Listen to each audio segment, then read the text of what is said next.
Good morning, everyone. Nice to see all of you. Thank you.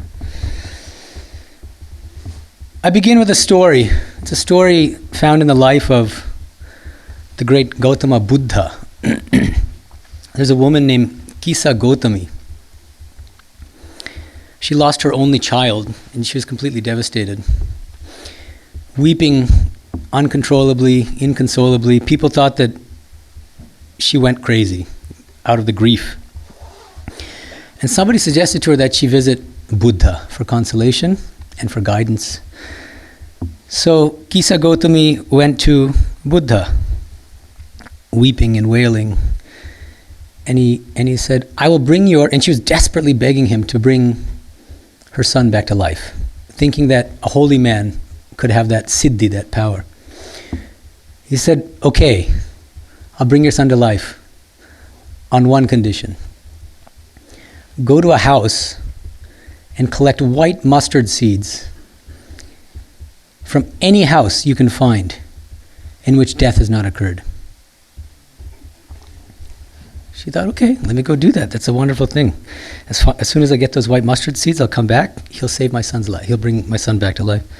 She went from house to house to house to house. Every time she found that there was some kind of death in each household. And then she realized the truth, which is that suffering and mortality is ubiquitous and unavoidable. It's a fact of life. And we all have to go through it. She came back to Buddha, became one of his most illustrious disciples, and eventually attained nirvana. So it's a powerful story, and one that I think should resonate with all of us. So the topic I want to discuss today is what exactly is the role of suffering in spiritual life? What should be our attitude when we think about our own suffering, when we think about the suffering of loved ones, when we witness the suffering that's happening in the world? Because it's all over the place. Often we think that in spiritual life, suffering is something that should be shunned or avoided. And we think it's something negative. And in fact, the first noble truth of Buddhism is that all life is dukkham. Now, traditionally, dukkham is translated as suffering. I think that there might be better translations, like, for instance, unsatisfactory. I like that a little better. Everything in life is unsatisfactory.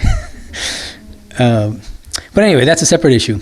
But the point is that spiritual life, for many people, begins with suffering because it makes us reflect more deeply on our lives, our aims, how we arrived at where we are now, how we can move forward. So in general, suffering, I think, from a spiritual standpoint, is a signal that something is out of alignment. So if you feel a pain in your body, what's the body telling you? It's drawing your attention to something and telling you you need to change something in the body. What about mental suffering, which is often much worse even than bodily suffering?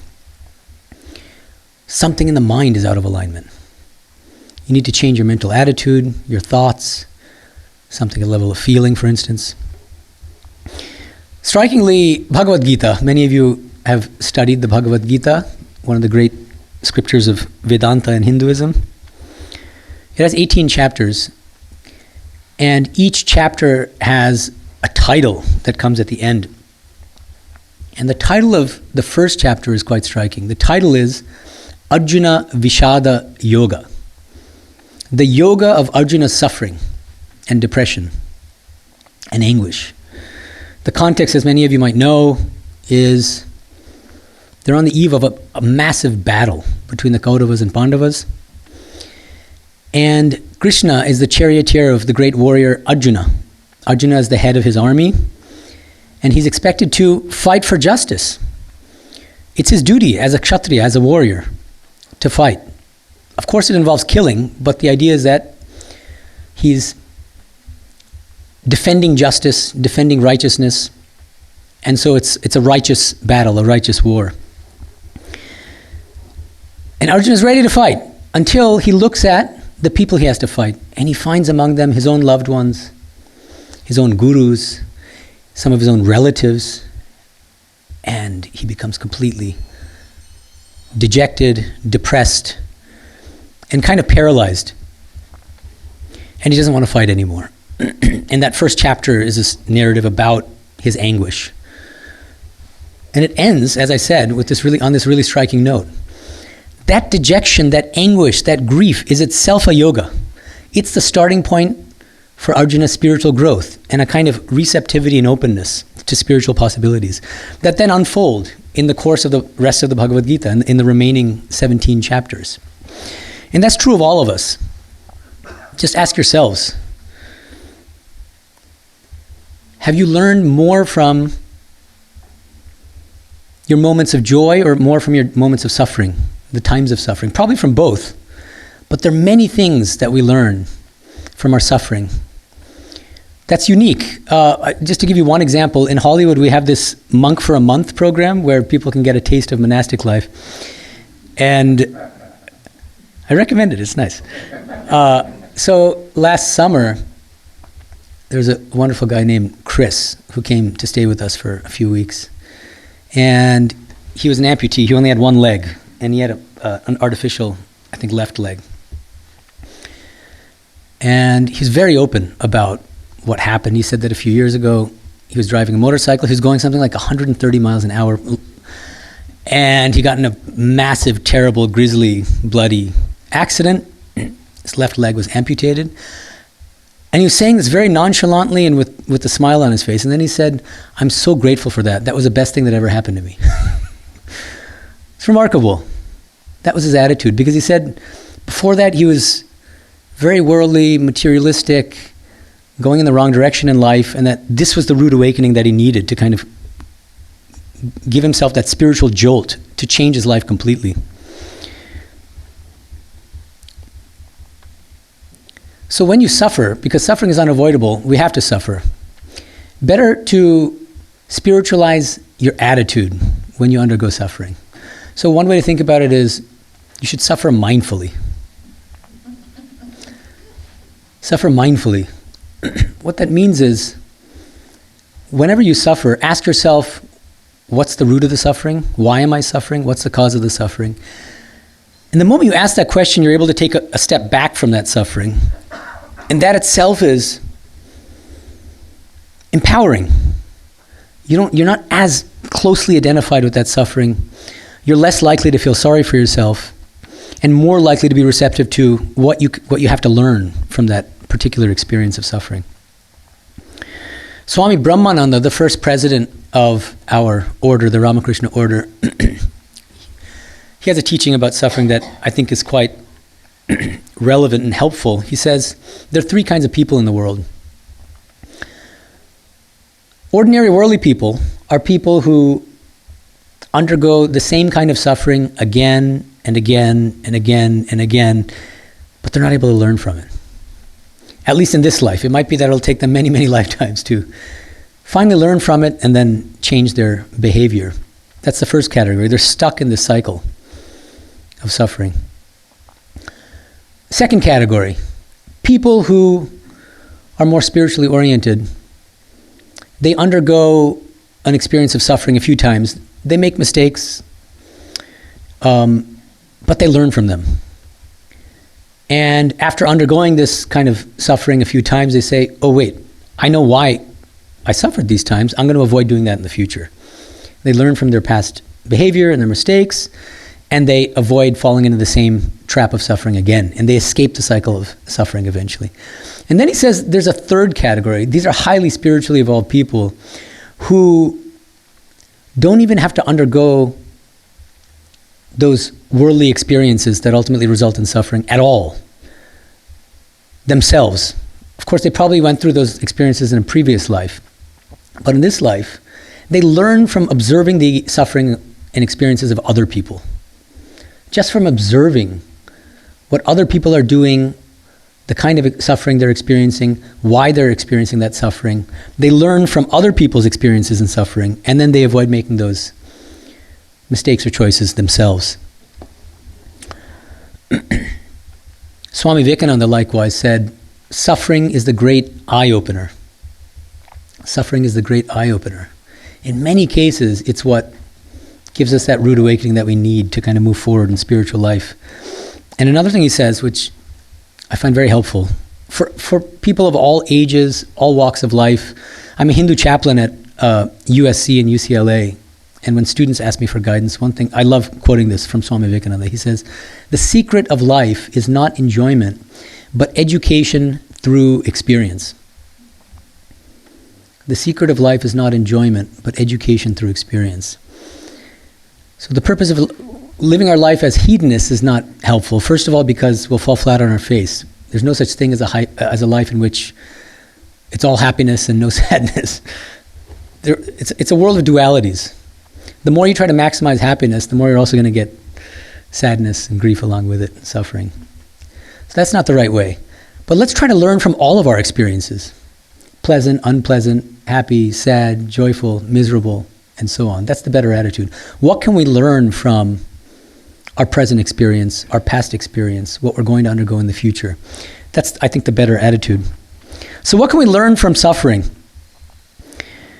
Always try to have this attitude that whatever it is whatever suffering I'm undergoing, there's an opportunity here for spiritual growth. There's something I can learn from this experience. Bhagavad Gita, there's a verse, there's a shloka, which goes as follows. Chaturvidha bhajante mam janaha suktarinojana arto jigyasurathati gyani cha bharatashava. Krishna says, 4 kinds of people worship God, worship me, because Krishna is God. And all of them are good. It's a very important qualification. He says all 4 types of people are good. First type, artaha, people who call on God in the midst of great sorrow and anguish. First type, very common. Second type of person, jigyasu, the person who calls on God because they just want to, it's not that they're in deep anguish or anything like that, but just because they want to know. They want to commune with God. They want to have knowledge of God. Jigyasu. Third category, also extremely prevalent throughout the world, artharti, people who come to God and call on God for some kind of to fulfill some kind of worldly desire, worldly aim. Extremely common. In India, there are countless temples. And take your pick of temple. If you just take a poll of what people are praying for, often, not always, but often, it's, please cure my child of this disease, please give me that promotion I want, please let me live forever, or for a long time, and so on and so forth, these kinds of things. Very common. Also good people, notice that. Krishna is very generous, God is generous. And fourth is the jnani, the person who spontaneously calls on God, talks to God, because God is all in all for that person, because that person is realized, is enlightened, an enlightened being. Sri Ramakrishna is a good example of this. If you study the Gospel of Sri Ramakrishna, he's just constantly talking to God, Divine Mother, like we talk to each other. It's remarkable. So why is it that people who in suffering call on God, that people who are praying for worldly things like money or curing illnesses, why are they also good? Because at least they're going to God. That's a wonderful thing. They have that faith, they have that belief. That's no mean achievement, especially in the skeptical age, this post-enlightenment critical age, right? And this also reminds me of an incident a few years ago. I lived in India for 13 years as a monk before I was asked to serve in Hollywood about 2.5 years ago. So I was in Belur, which is the global headquarters of our order, the Ramakrishna order. And we have a elderly home there called Arogya Bhavan. And I would regularly visit a very elderly Swami there called Kalipada Maharaj. He's a wonderful Swami, very loving, and very scholarly, but also very self-effacing and humble. So he would never kind of show off his scholarship. But he loved Shankara. He was a great follower of Shankara's Advaita Vedanta. He wasn't big on bhakti, devotion. He didn't really care for the personal God. He felt that's all dualistic worship. That's all lower stuff. And we would have fun debates about that. He would tease me for having different views. So I'd be going, I'd go regularly. And one day I got news that he slipped and fell in his room. And he was over 90, I think, at the time, so I was very concerned. So once he came back from the hospital, I visited him. And I said, "How are you, Maharaj?" He said, "I'm doing well, I'm getting better now." And then he looked at me sheepishly and he said, what happened was there was a little bit of water on the floor, and I slipped and fell. And the first words out of my mouth were mother, mother. And he said it with kind of guilt on his face, because he doesn't usually practice bhakti, but in that moment of pain, suffering, he spontaneously called on Divine Mother. And his name, ironically or interestingly, is Kalipada, which means at the feet of Divine Mother, actually. So he can't escape his name. Swami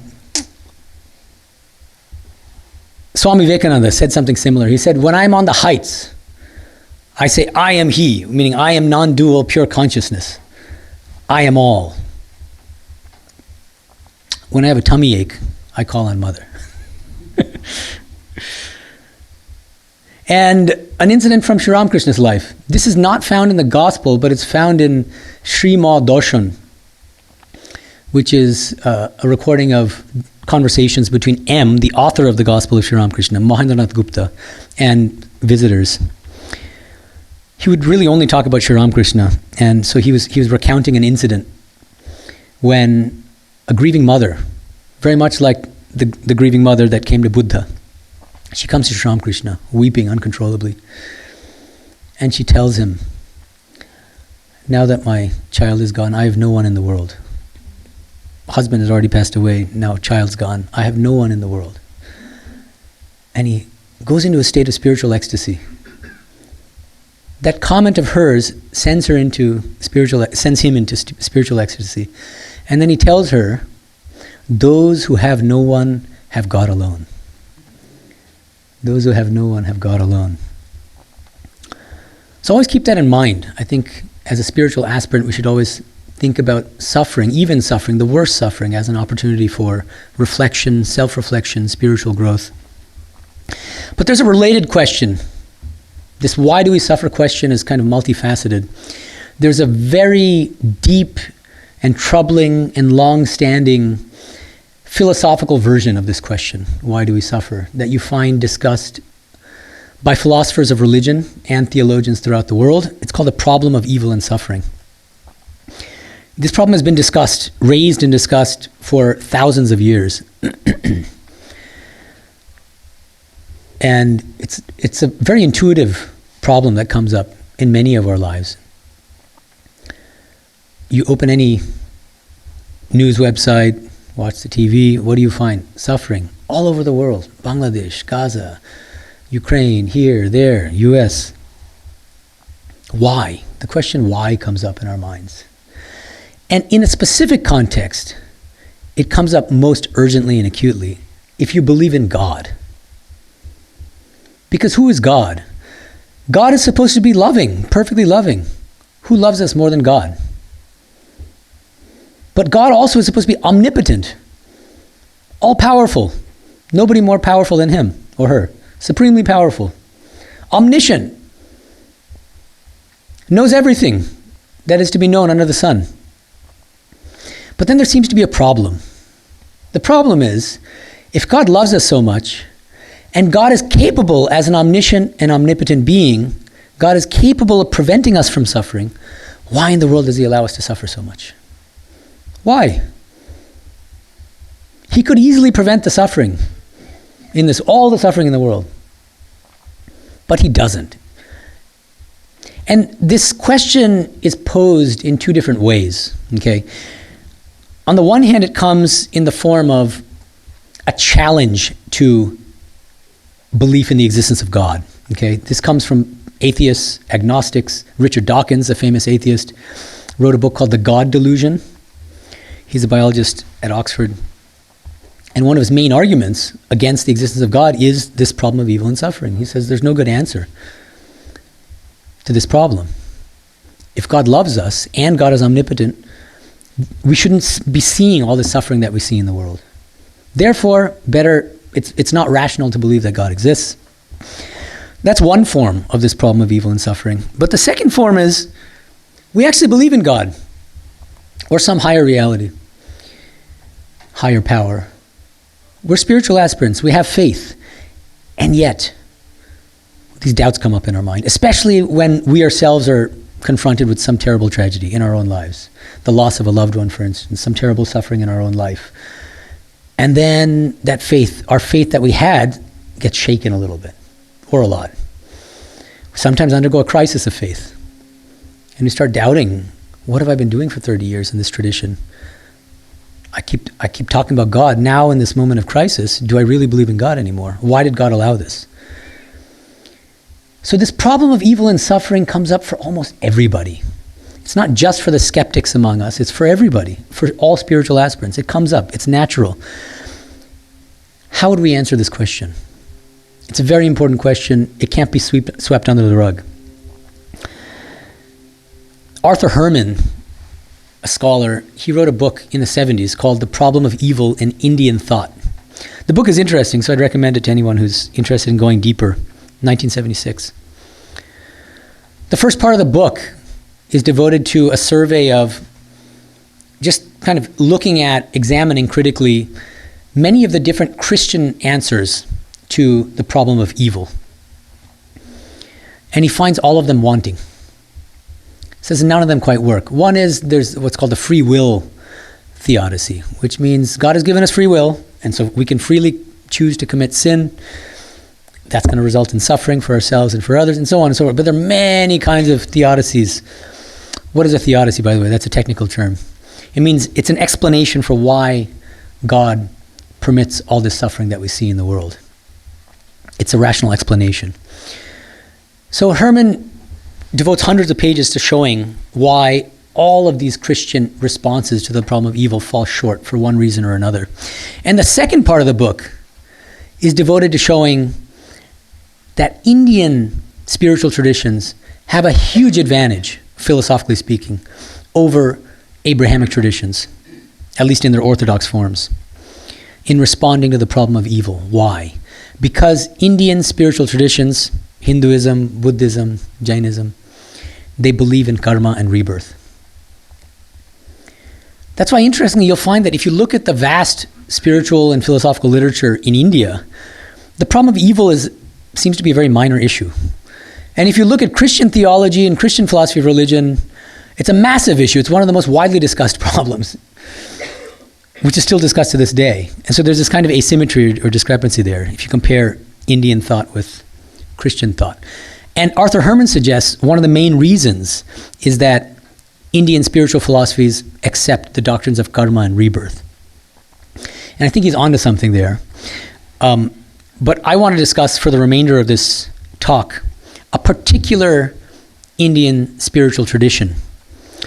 Not coincidentally, my own tradition. The Ramakrishna Vivekananda tradition of Vedanta, and specifically, how did Sri Ramakrishna respond to the problem of evil and suffering? Because it's a problem that comes up again and again in the Gospel of Sri Ramakrishna. People bring it up again and again. So how does he respond to it? Some of you might be familiar with my published work. I published a book in 2018 on Sri Ramakrishna's philosophy called Infinite Paths to Infinite Reality. So chapter 7 and 8 of that book are on the problem of evil, his response to the problem of evil. What I'm going to present now is a brief summary of some of the main ideas and arguments from those two chapters. If you want to get more detail and more rigor, evidence for what I'm saying, please look at chapter 7 and 8 of my book, Infinite Paths to Infinite Reality. I argue there that Sri Ramakrishna's response to the problem of evil is multidimensional, that there are three main dimensions to his response to the problem of evil. And I just want to summarize each of these three dimensions. First is what philosophers call skeptical theism. Again, technical term. I don't expect you to know what it is. I'll try to explain it right now. Let me begin with a conversation between M, the author of the Gospel of Sri Ramakrishna, and Sri Ramakrishna himself. M was a teacher, and he worked at a school run by Ishwar Chandra Bidyasagar. Bidyasagar was a great Pandit, very generous human being, very charitable by nature. And at the same time, he was kind of not a traditional religious person, and he was more of an agnostic in a way. And this problem of evil is what disturbed him most. And he talked to M about it. And M is relaying to Sri Ramakrishna what Ishwar Chandra Bidyasagar told to him. 14th December 1882. M says to Sri Ramakrishna, once Vidyasagar said in a mood of pique, what is the use of calling on God? Just think of this incident. At one time, Genghis Khan plundered a country and imprisoned many people.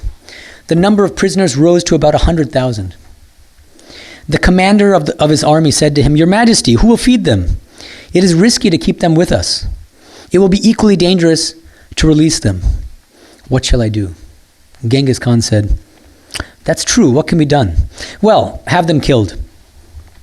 The order was accordingly given to cut them to pieces. Now, God saw this slaughter, didn't he? But he didn't stop it in any way. Therefore, I don't need God, whether he exists or not. I don't derive any good from him. Vidyasagar. These are strong words. All of us can relate at some level to this. And then Sri Ramakrishna says, is it possible to understand God's actions and her motives for acting? She creates, she preserves, and she destroys. Can we ever understand why she destroys? I say to the Divine Mother, O Mother, I do not need to understand. Please give me love for thy lotus feet. So on. So what's Vidyasagar's argument here? Even if there's a God, that's not a God I want anything to do with. Why? Because it means God is not perfectly loving. It's some kind of malevolent being that permits all this terrible suffering, like Genghis Khan's murder. So God might be omnipotent, but he's not perfectly loving. That's one way of handling the problem, is just dropping one of the attributes of God. You can say, yeah, God is omnipotent, but he's not perfectly loving. He's more of a kind of demon than a God. That's one response. The other tack is, one other tack is what John Stuart Mill does. He says, God is loving, and he wants to prevent us from suffering, but he's not omnipotent. So he just can't. There's some suffering that he can't prevent us from undergoing. But Sri Ramakrishna doesn't take either of those tacks. He says, no, God is perfectly loving. God is also perfectly omnipotent. God is also perfectly omniscient. And then he gives us threefold response to the problem of evil. And as I said, the first response, the first dimension is skeptical theism. What is Sri Ramakrishna's response? I think it's easy to interpret what he's saying very superficially, and I think wrongly, and think, oh, he's dismissive of Vidyasagar's objection and his concern. And he's just kind of saying, oh, shut up and have faith. No, that's absolutely not what he's saying. But it requires, I think, a little bit of philosophical background to appreciate the subtlety of what Sri Ramakrishna is actually saying. I think that what he's invoking here is what's called skeptical theism, actually. What is skeptical theism? Skeptical theism is the view that God is omniscient, and we have these puny human intellects. There's a vast, infinite gulf between our minds, our finite minds, what we can understand, what we can grasp, what we can fathom, and the mind of God. Therefore, we are never justified in thinking that when we're confronted with a particular instance of suffering, even if we're not able to understand why God might allow this suffering, we should never jump to the conclusion that God didn't have some good reason for permitting that suffering. We're never justified in doing that. The way that Sri Ramakrishna would put it is, can a 1-seer pot hold 10 seers of milk? That 1-seer pot is our finite minds, our puny intellects. Can we ever understand God's ways? This is exactly what he's asking M and Vidyasagar. Is it ever possible to understand God's ways? And why Mother destroys, why she permits suffering? Maybe in a general way, as we'll see, but specific instances of suffering. We're often confronted with inexplicable suffering in ourselves, when we undergo it, in our loved ones, throughout the world. Even when we can't understand why God permits that suffering, we should not presumptuously think that, therefore, God doesn't have a good reason for allowing that suffering. And one philosopher named William Alston, he gives a great example. I think it's a really helpful analogy to help us appreciate the power of skeptical theism as a response to the problem of evil. He says, imagine a chess match between two chess grandmasters. Magnus Carlsen, the best chess player in the world, and a young prodigy, Pragyanand, let's say. The queen is the most powerful and important piece in chess, as we all know, if you know the rules of chess. Imagine I'm watching this chess match between these two great chess masters. And I know the rules of the game, but I'm just extremely mediocre at chess. Nothing great. And Magnus Carlsen sacrifices his queen. And I'm stunned. Now, there are two ways I can respond to Magnus Carlsen sacrificing his queen. One is, what an idiot. That's one response. Possible response. I wouldn't do that if I were him. So why did he do it? The other response is, wow, that is a surprising move. I have no idea why he sacrificed his queen, but because he's the best chess player in the world, and way better at chess than I am, he must have some good reason for sacrificing the queen, which I can't even begin to understand. Which is the more reasonable response to have? The latter, right? Exactly like that, when we're confronted with an instance of suffering, instead of pouncing on God and saying, what an idiot, or what a cruel, malevolent devil of a God, let's be a little humble and tell ourselves, he must have some reason, even if that reason is beyond our ken, beyond our fathoming. That's skeptical theism. Now, by itself, this is not a sufficient response to the problem of evil, but it's a very important first step. It's a very important first step to make us humble. So, even if we can't always understand why God permits particular instances of suffering, we can still ask, and should ask, but in general, why is there so much suffering in the world? So all the different, or most of the different theistic spiritual traditions in the world, traditions that believe in some kind of God, they also present a theodicy. And I've already defined what theodicy is. It's a term coined by Leibniz. And it's composed of two words etymologically. Dice means justice and theos means God. And so you're defending God's ways. It's like God is on trial and you're his lawyer. And you're saying, you're saying, God is not guilty of allowing the suffering. He had a good reason for it. That's what a theodicy does. It explains why God permits, in a general way, the suffering that we see in the world. So, the other two dimensions of Sri Ramakrishna's response to the problem of evil comprise his theodicy, his explanation of why God permits the suffering that we see all around us. First dimension is skeptical theism. The next two dimensions are his theodicy. So the second dimension is what I call his saint-making theodicy. Saint-making theodicy. Why do I call it that? Let me read you a passage from the Gospel. Hari, a young devotee, disciple of Sri Ramakrishna, who later becomes one of the great monks of our order, Swami Medhananda, he asked this question, point blank. Why is there so much suffering in the world?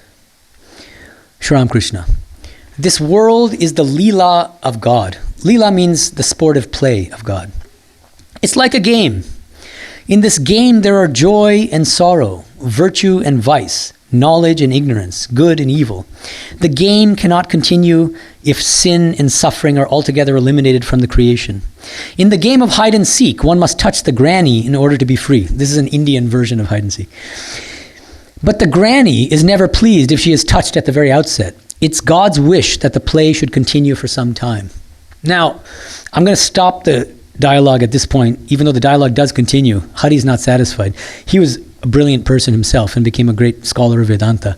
So I'll come back to how he responds a little later in the talk. But for now, let's pause there. What does Sri Ramakrishna say? He says, this whole world is a cosmic play of God. Suffering is part of that play. It can't be a perfectly happy world. It wouldn't be as fun that way. Of course, Hari is about, then his next response is, but God's play is our death. What kind of play is this? Is God a sadistic child? So we'll get to that in a second, and then he gives a different response. But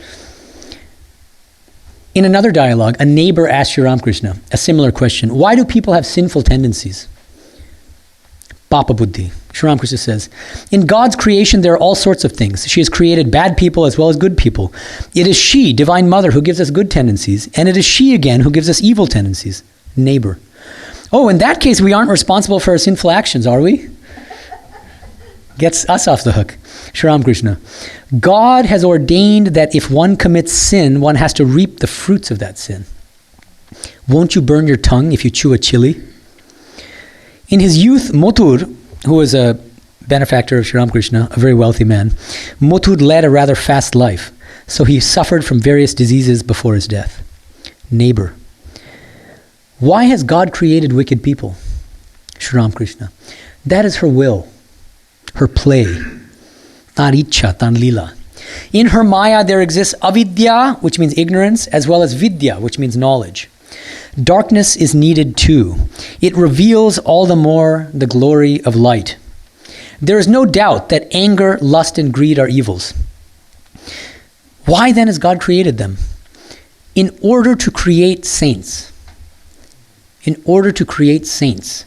Mohot lok toyir kurban bole. One becomes a saint by conquering the senses. Is there anything impossible for one who has subdued his selfish impulses? He can even realize God through her grace. Neighbor. Then householders too will have the vision of God, won't they? Sri Ramakrishna. Everybody without exception will surely be liberated. But one should follow the instructions of the Guru.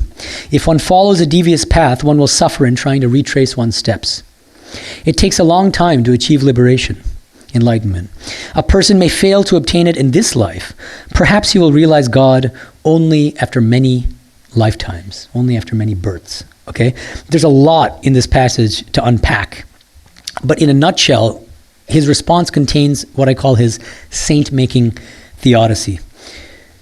It might come off as a kind of surprising answer. Why does God allow us to commit sin, to experience suffering, to inflict suffering on others? And he says, in order to create saints. What's the logic there? What's the logic? It's through experiencing good and evil in ourselves and in other people that we grow and that we evolve morally and spiritually. When we see evil and suffering in the world, we think to ourselves, wow, it's because of X, Y, and Z that person has done this terrible thing. And then you turn the mirror on yourself. And you find that, at least in a germinal form, you have that same evil tendency in yourself. And you say, I shouldn't act on that. I shouldn't do what that person did to result in this suffering for other people and for him or herself. And then, as I said, the mirror's on yourself. The important thing is not to judge other people, but we're all works in progress, and we should try to improve ourselves. Ask ourselves, when we inflict suffering on other people, what made us hurt that other person? And if we're experiencing some terrible suffering, why are we suffering? What's the cause of our suffering? Usually you'll find there's some selfish impulse at the basis. Sri Ramakrishna mentioned some of them: lust, anger, greed, but there are many others. There's some selfish desire resulting in our suffering, resulting in our hurting others. And then we grow through those experiences. And of course, we also see wonderfully inspiring people. The Mother Teresas of the world, the saints of the world, who inspire us to emulate them. We can be like them, right? And so we learn from both good and evil, and we become better people as a result. And this saint-making theodicy has three key elements, three key doctrines, which are crucial. First is karma, second is rebirth, and the third is universal liberation. Okay, and I'll explain each of them briefly. First, well, the first two I'll take together, karma and rebirth. Very simple. Sri Ramakrishna says, we reap what we sow. We reap what we sow. If we do something good, ethical, we'll be rewarded for it with favorable circumstances, either later in this life or in a future life. And vice versa. If we do something unethical, unwholesome, unspiritual, something that hurts another person, we're going to reap what we sow in that regard as well. And we will end up experiencing unfavorable circumstances, either later in this life or in a future life. But, sorry, I have a bit of a cold. But there are two different ways of understanding this doctrine of karma and rebirth. Okay, and I give them two different names. One is the retributive conception of karma and rebirth, and the second is the evolutionary conception of karma and rebirth. I talked about this briefly in a previous talk, Born Again and Again, so I'll be brief. The retributive conception of karma is like the kind of mainstream, very popular version of karma that most people think of when they think of the Hindu doctrine of karma. It's a doctrine of reward and punishment. I do something good, God rewards me with a lollipop. I do something bad, I get a slap on the wrist, or worse. It could often be worse. That's it's karma as retribution, right? The evolutionary doctrine of karma is very different. It accepts that we're going to end up experiencing something unfavorable if you do something bad, but that's not the overarching aim of karma and rebirth. The overarching purpose of karma and rebirth is our own spiritual and moral evolution, our own spiritual growth. That's the evolutionary doctrine of karma and rebirth. This is the doctrine that Sri Ramakrishna defends. The purpose of karma and rebirth is our own moral and spiritual evolution, resulting in what, ultimately? Resulting in enlightenment, liberation. For many of us, it may not be in this life, but eventually every single soul, even if they find themselves in a non-human animal body or in a plant, we believe that plants are also ensouled. Eventually the soul of that plant will evolve into whatever, a dog that's well taken care of in a nice household. Eventually the soul of that dog will evolve into a human being. It'll be reborn into a human being. And eventually, without any exceptions, that soul will attain liberation. Every soul. Not a single soul will be left out. This is what's called the doctrine of universal liberation. And thank goodness that we believe this. Because there are traditions that believe in an eternal hell. And there are liberal, for instance, Christian theologians, because traditional Christianity also believes in an eternal hell. So a liberal theologian named John Hick, a very famous British philosopher and theologian, in his book Evil and the God of Love, he argues that as long as you believe in an eternal hell and there's a single soul in that hell, you cannot explain the problem of evil. You cannot give a satisfactory response to the problem of evil. Because if God were really loving, he would ensure that not a single person is condemned to an eternal hell, eternal damnation for their finite sins. No matter how heinous the sin, it's still finite compared to the infinite punishment and damnation you get in an eternal hell. And so some of the more liberal Abrahamic theologians and philosophers are starting to defend universal salvation, even within the context of Abrahamic religions. It's a very interesting trend, and they're slowly catching up to Vedanta in that way. Now, Vedanta itself is broad, and we have to be careful here because there are different traditions within Vedanta, and there's at least one that believes in an eternal hell. It's the tradition of dualistic Vedanta, founded by Madhva, and he distinguishes three categories of soul. And he says the lowest category are tamo yogyas. These are people who are destined for the darkness of eternal hell. Kind of scary language. So you do find it in Vedanta too, except fortunately we belong to a different tradition of Vedanta. So, but be that as it may, our Vedantic spiritual tradition believes that there is no eternal hell. There are temporary hells. Even those are purgative. They help exhaust bad karma, and then we come back again until we get it right. And the beauty of rebirth and karma as a pair, if you pair the evolutionary doctrine of karma with rebirth, universal liberation almost logically follows from those two doctrines. Why? Because we get as many chances as it takes to get it right. Right? We're in this marathon of life of 26.2 miles. In one life, we get up to mile 4. In our next life, we start at mile 4, we get up one more mile, mile 5, then 6, then 7. Every single one of us will reach the finish line in the end. That's the beauty of it. Not at the same time, but we'll all reach the finish line. Okay. Now, if you ask, why should I believe in karma and rebirth? That's a different talk, actually. And look at the talk I gave you earlier called Born Again and Again.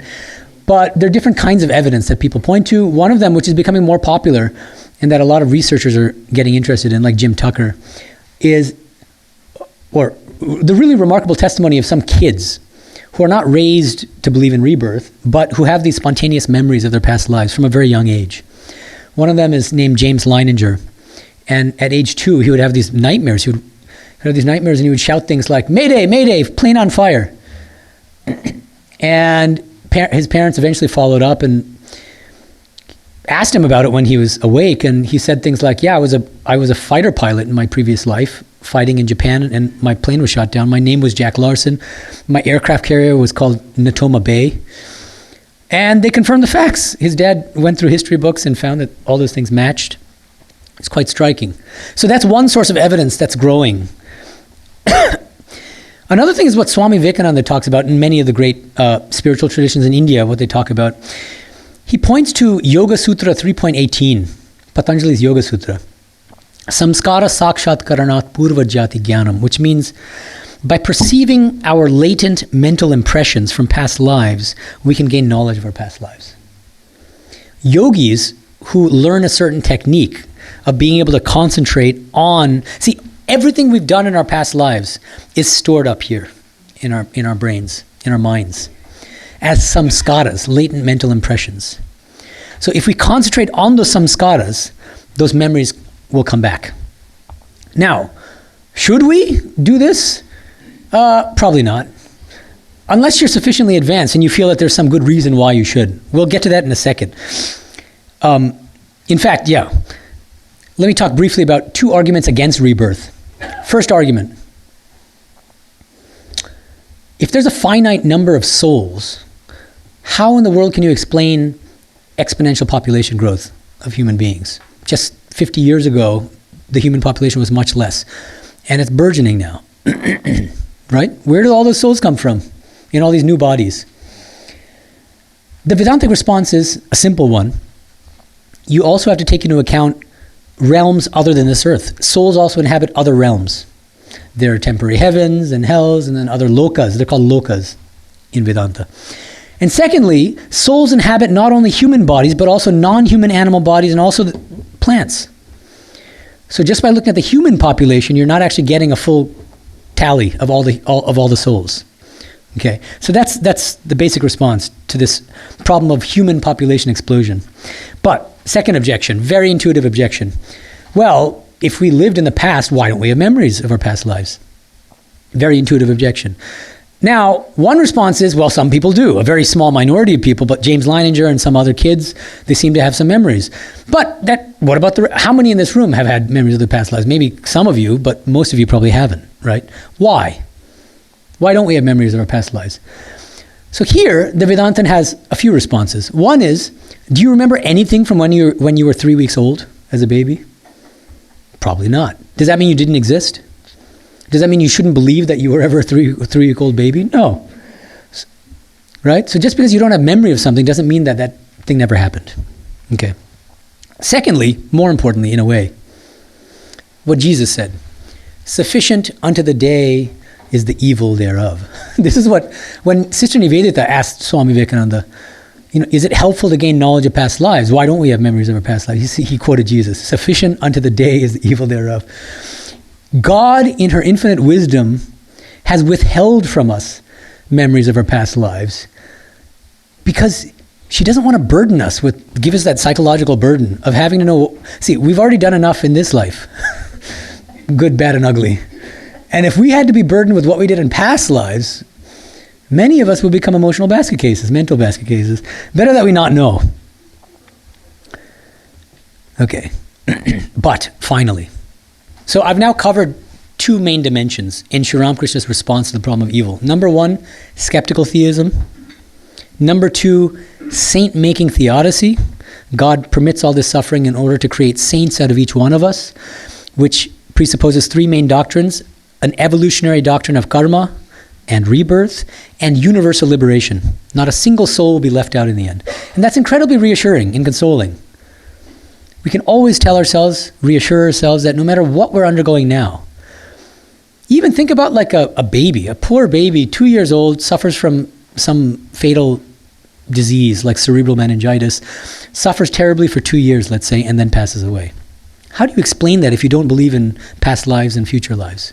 But if you do, you'll know that the baby, even in that terrible suffering, there's a purpose behind it. What's the purpose? Exhausting the soul's bad karma. The baby's soul's bad karma is being exhausted through that terrible suffering. And the soul of that baby will come back again, will be reborn under much more favorable circumstances and continue its spiritual journey.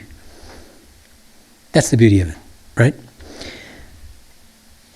And finally, the third dimension of his response to the problem of evil. Here's where I want to continue the dialogue between Hari, who's not satisfied with Sri Ramakrishna's answer to this problem of suffering. What was Sri Ramakrishna's response? It's all God's play. This world is God's cosmic play. Hari says in response, but this play of God is our death. Kelai je amade pranjai. Sri Ramakrishna, smiling. Please tell me who you are. God alone has become all this, Maya, Jivas, the universe, and the 24 cosmic principles. As the snake I bite, and as the charmer I cure. It is God herself who has become both Vidya, knowledge, and Avidya, ignorance. She remains deluded by Avidya Maya, the Maya of ignorance. Again, with the help of the Guru, she is cured by Vidya Maya, the Maya of knowledge. Ignorance, knowledge, and intimate knowledge.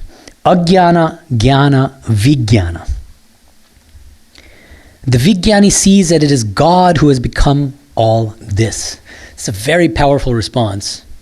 The ultimate response to the problem of evil, it seems to me, it's not a solution to the problem of evil. It's a dissolution of the problem of evil. What do I mean by that?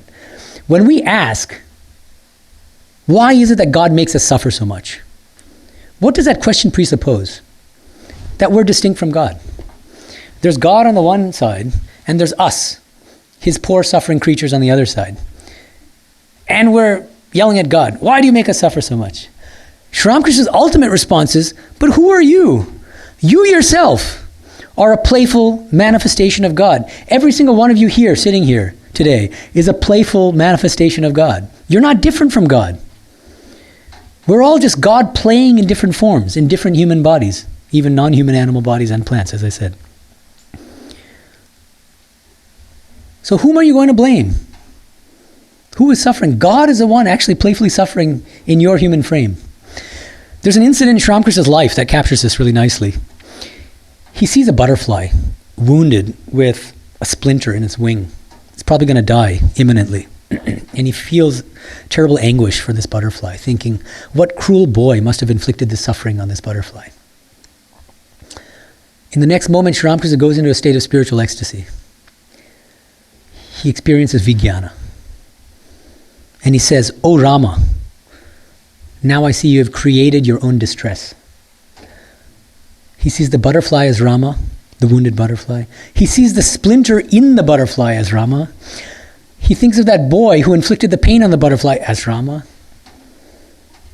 That's the dissolution of the problem of evil. The problem of evil the ultimate solution is a dissolution, right? The problem doesn't arise if you see nothing but God. So a complete response to the problem of evil has to have these three dimensions. The first is skeptical theism, which is that when we're confronted with an instance of suffering and evil, and we can't wrap our minds around why God could possibly allow this suffering, we should not be presumptuous and jump to the conclusion that God's an idiot and that God shouldn't have allowed this suffering. We're just not justified. Why? Because we can't begin to fathom the infinitely complicated workings of karma, which are all of our different karmic databases are all interconnected in ways that we can't begin to fathom. God alone understands that. And because God is omniscient, skeptical theism. Second, saint-making theodicy. This gives us a rational explanation as to why God permits so much suffering. He wants to create saints out of each one of us, and he will succeed in the end. I like she better, Divine Mother. She will succeed in the end. Each one of us will attain enlightenment, liberation, if not in this life, then in a future life. And it's through this suffering, these ordeals, and these challenges, and these obstacles that we grow morally and spiritually. But eventually, every one of us will come out in the end. But there are limits even to rational theodicy. There are limits to rational explanations, and Hari points to that limit. He says, but God could have created a much better world, a much more sensible world. He could have made us saints in the first place. Just think about it. Why go to all this trouble, for goodness sakes, and make us undergo suffering over so many lifetimes? Why not create us as saints? Well, first, we're not created, but make us saints to begin with. We're all Jivan Muktas, liberated while living. Wouldn't that be nice? Then we'd be living in paradise. Nobody would inflict suffering or pain on anyone else. We wouldn't suffer ourselves. And then Sri Ramakrishna ascends to the spiritual standpoint of Vijnana. And he says, the only answer, I can't give you a rational explanation other than this is God's play. But the rational response to that, as Hari said, was, but God's play is our death. At that point, Sri Ramakrishna ascends to the spiritual standpoint of Vijnana. He says, the only real response at that point, the only thing that'll really give you solace is to have that spiritual experience when you see everything as divine. There's nothing but divine mother, divine consciousness in this entire world. So, a few takeaways here, and I'll wrap up the talk. First of all, when we experience suffering of any sort, instead of feeling sorry for ourselves or for whoever the loved one is that is undergoing suffering, ask yourself what we can learn from that experience of suffering. Try to suffer mindfully, as I've been saying. Secondly, when we see others in suffering, what should be our attitude? One danger of a misunderstanding, like a kind of caricatured version of the doctrine of karma, is that if we see someone in suffering, we'll say, that person had what was coming to him. He deserves it based on his past karma. That's a very cruel attitude, in fact, and we should never have that attitude. In fact, the correct attitude, if we have the right understanding of karma, is this. It's true that suffering is a result of our own karma, but it's also true that it's because of that sufferer's good karma that we're in a position to help that person. And if we are in a position to help that person, serve that person, and we don't, we accrue bad karma, and we're harming ourselves, and we're harming the other person. So it's far better, the right thing to do from the standpoint of this doctrine of karma and rebirth is to serve and help that person. Always have that attitude. And thirdly, let's try not to be fair weather bhaktas. Fair weather devotees. What do I mean by that? You know what fair weather fans are. You're in support of that sports team so long as they're winning. But the moment they go on a losing streak, what happens? You drop them like a hot potato. Don't be like that with God. When things are going good, God is great. Wow, everything is great. Thank you, God. The moment God throws you a curveball, you start suffering, something tragic happens, you drop God like a hot potato. Don't do that. Don't be fair weather bhaktas. Even in suffering, call on God. That's why Krishna says that those who call on me in deep anguish and suffering are good. They're good because they have that faith, and they maintain that faith in God, even in the midst of adversity and suffering. Swami Tapasanandaji, who was a past vice president of our order, he was asked about this problem of suffering. Why? And his response, he used a beautiful Sanskrit word in his response. The word is viparita kripa, which means suffering is actually God's grace in the form of what seems to be its opposite. God is being gracious to us. There's something to learn in that, but we just don't see it. So what we need to do is change our attitude and figure out how this form of suffering is actually a form of God's grace. Rumi, the great Sufi poet and mystic, said this very succinctly. Suffering is a gift. In it is hidden mercy. Thank you.